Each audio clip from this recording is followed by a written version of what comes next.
Warning: our YouTube channel and its videos may contain scenes, language, and content that may not be appropriate for all audiences.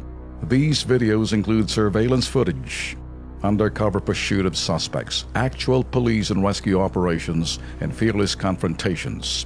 If you do not approve of the content, please do not watch our videos. If you wish to continue, we strongly advise that you proceed with caution. Viewers' discretion is advised. Sirang kalsada sa Lagonoy, Camarines Sur, perwisyo na. Kailangan pa bang dumami ang aksidente bago ito magawa? Silipin! Ang mga kababayan natin sa Camarines Sur humingi ng tulong dahil sa kalsadang nagdudugtong ng ilang lugar ay nasira.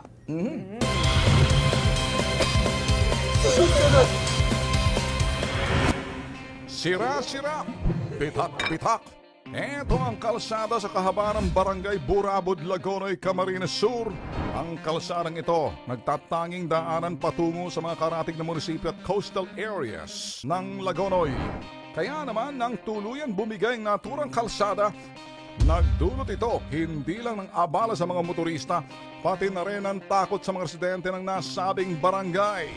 Ayon kay Jocelyn Cientes, presidente ng Barangay Burabod, nag-ugat daw ang problema ng manalasa ang bagyong Karen sa Bicol Region. Kasi lang kaon si tubig kan masulog. Tapos garo nakadkad sa daga sa irarom. Di may na siya, na siyang garo nakahang na itong yan simento. Ipinagbigay alam na raw nila sa Department of Public Works and Highways noong buwan ng Oktubre. Subalit, ang naging tugon sa kanila, nakunan na raw ito ng letrato at nai-report na rin.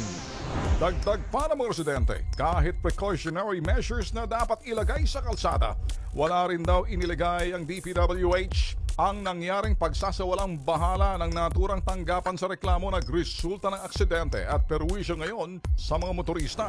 Tapos itong sarong pinsan ko, harang-harangan ko dyan na itong mga drako lang gapo. Siyempre kung may madisgrasya baga, may ara. Tapos itong kasudma, may nag-aging forward na truck. Tapos may kasabat siya. Didira-diretso siya. Naagihan niya yan, tinampo na yan, may laog. Nahulog siya dyan. Sa pagsisiyasat ng Kilos Pronto Team, hindi lang sa naturang barangay makikita ang ganitong klaseng problema. Maging kasi sa kalapit na barangay nito, kitang-kita rin ang bitak-bitak na mga kalsada. Hiling ngayon ng mga residente, agad natugunan ang naturang problema bago pa raw ito lumala at tuluyang masira ang kalsadang nagdudugtong sa mga munisipyo at ika-4 na distrito ng Camarines Sur. Kung pwede po ma-actionan mga tulos ta arog kas bangge itong ng mga na-stranded digding mga sasakyan halos panuan na talaga digding. Kung pwedeng ma-actionan tulos ta, syempre dako pa ang ma-aksidente diyan. Alam mo, Nika, hindi natin masisi mga residente at mga karatig bayan na apektado dyan. Dahil siguro sa mga nakarang administrasyon, nasanay na lang, kung minsan parang gano'n na lang, ay tatanggapin ang reklamo pero mabagal.